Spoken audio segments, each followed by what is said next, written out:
আপনার জিডি আপনি নিজেই করবেন, নিজ হাতেই লিখতে পারবেন, নিজ হাতেই জমা দিতে পারবেন, সব নিজে করবেন, কাউরে লাগবে না, থানায়ও যাওয়া লাগবে না, সিস্টেম আছে। অনেকেই জানেন না, অনেকে থানায় চলে আসেন, বুঝেন না। এই না জানা মানুষগুলোর জন্য আজকের ভিডিওটা খুবই গুরুত্বপূর্ণ। এক ব্যক্তি, এক ভাই আমাকে প্রশ্ন করেছেন যে আমার যেটা আমি যদি নিজে হাতে লিখে নিয়ে যাই সেক্ষেত্রে যেটা থানায় নেবে কেন? অবশ্যই লিখে নেবে, আপনি কিছু এখন থানাও যাওয়া লাগে না। আচ্ছা, প্রথমত কি করবেন একটু বলে দিই। আপনি যদি জিডি করতে চান সেক্ষেত্রে আমি শুধুমাত্র বলবো যে হারানো জিডি, অনেক ধরনের এভিডেন্স হারিয়ে যায়, জমির দলিল হারিয়ে যায়, মোবাইল হারিয়ে যায়, পাসপোর্ট হারিয়ে যায়, সার্টিফিকেট হারিয়ে যায়, ল্যাপটপ হারিয়ে যায়, যে কোনো জিনিস হারিয়ে গেলে হারানো সংক্রান্ত জিডি যদি আপনি করতে চান সেক্ষেত্রে আপনি নিজেই করতে পারবেন। কীভাবে করবেন? আপনি প্রথমত আপনার কাছে যদি অ্যান্ড্রয়েড মোবাইল থাকে, অ্যান্ড্রয়েড মোবাইলে আপনি প্লে স্টোরে গিয়ে অনলাইন জিডি অ্যাপস একটা আছে, এই অ্যাপসটা ডাউনলোড করবেন। ডাউনলোড করার পরে এটাতে আপনি ঢুকবেন, ঢোকার পরে দেখবেন যে এক পাশে প্রথম ক্লিক করার সাথে সাথে দেখবেন যে এক পাশে লেখা থাকবে নিবন্ধন, আরেক পাশে থাকবে লগ ইন। আপনার যদি নিবন্ধন করা নাই সেক্ষেত্রে লগ ইনে আপনার চাপ দেওয়ার দরকার নেই, আপনি নিবন্ধনে চাপ দেবেন। নিবন্ধনে চাপ দিলে আপনার কিছু তথ্য চাবে, এই তথ্যগুলো আপনি দিবেন। অর্থাৎ এই যে অ্যাপসটা আপনার ডাউনলোড করে নিলেন, ডাউনলোড করার পরে আপনি নিবন্ধিত হয়ে গেলেন। আপনি যে কোনো থানায় যে কোনো জায়গায় বসে আপনি জিডি করতে পারেন এই অ্যাপসের মাধ্যমে। আপনি এক জায়গায় যেতেছেন, ট্রেনে, বাসে যাইতেছেন, বাসে বসে বসে আপনি জিডি করতে পারবেন যদি আপনার অ্যাপসটা ডাউনলোড করা থাকে, আপনি যদি নিবন্ধন করা থাকে। প্রথমত নিবন্ধন করবেন, নিবন্ধন করতে এনআইডি কার্ড লাগবে, জন্ম তারিখ লাগবে, আপনি যে মোবাইল দিয়ে করবেন সেই মোবাইলটা লাগবে, সিম নাম্বারটা ওটা বসাইতে হবে, যা তথ্য চাচ্ছে দিয়ে আপনি নিবন্ধন করলেন। নিবন্ধন করার পরে আপনি ঘরে বসেই করতে পারবেন। এখন আপনি হয়তো বলবেন যে আমার তো অ্যান্ড্রয়েড মোবাইল নেই, আপনি গরিব মানুষ, অ্যান্ড্রয়েড মোবাইল চালাই না, সেক্ষেত্রে আমি জিডি করতে পারবো না। অবশ্যই পারবেন।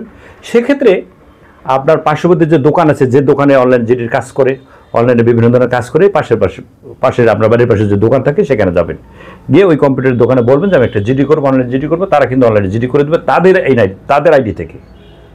যে দোকানদার আছে তার কিন্তু একটা আইডি করবে, অনেকেই এরকম আইডি করে রাখছেন, ওই দোকানদারের আইডি থেকে আপনার কাজটা করে দেবে।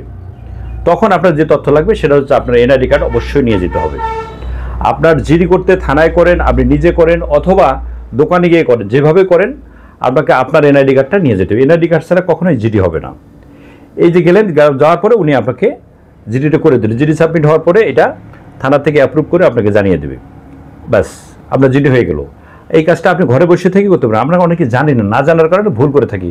আর থানায় যখন যাবেন জিডি করতে, আমি আবারও বলি, থানায় জিডি করতে 1 টাকা দেওয়া লাগে না, থানায় জিডি করতে কোনো টাকা পয়সা লাগে না। অনেকেই বিভ্রান্তি ছড়ান, এটা পুলিশের একটা দুর্নাম ছড়ানোর জন্য এটা কাজ করে থাকেন। আসলে থানায় জিডি করতে কোনো টাকা লাগে না। টাকাটা লাগে কোথায় আমি বলি, আপনি যে নিজে লিখতে পারেন না, নিজে নিবন্ধন করা নাই, নিজের কোনো অনলাইন জিডি আপলোড করা নাই, নিজের কিছুই করতে পারেন না আপনি।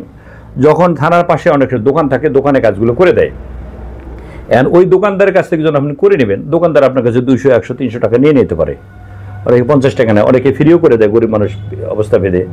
এখন ওখানে যদি আপনি 200 টাকা খরচ করেন, এই 200 টাকা কিন্তু থানায় দিলেন না, আপনি তার কাছ থেকে যে কাজটা করে নিলেন তার কাজের মজুরি হিসেবে আপনি টাকা দিয়েছেন। এটা থানা এখানে এইটা যদি আপনি চায়ের দোকানে, বাড়িতে গিয়ে গল্প করেন থানায় গিয়েছিলাম জিডি করতে 200 টাকা লাগছে আমার, এটা ভুল।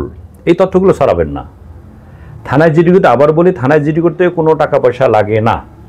আপনি এই জন্য বললাম ওই 200 টাকা আপনার ওখানে দেওয়া লাগবে না যদি আপনি নিজে করতে পারেন। যদি নিজে করতে পারেন, আপনি ঘরে বসে থেকে, আপনার সোফায় বসে থেকে, বিছানায় শুয়ে থেকে, গাড়ি চলার পথে আপনি জিডি করতে পারবেন।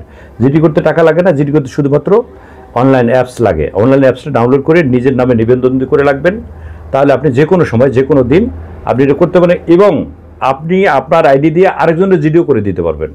আপনার ফ্যামিলির বা প্রতিবেশী আত্মীয় স্বজনের যদি কোনো জিডি করার প্রয়োজন হয়, তারটাও আপনি করে দিতে পারবেন আপনার এই অ্যাপস দিয়ে। আপনার আইডি থেকে আপনি তারটাও করে দিতে পারবেন। আশা করি বোঝাতে পেরেছি। যে যেখানে আছেন ভালো থাকবেন, সুস্থ থাকবেন, নিরাপদে পথ চলবেন। আসসালামু আলাইকুম।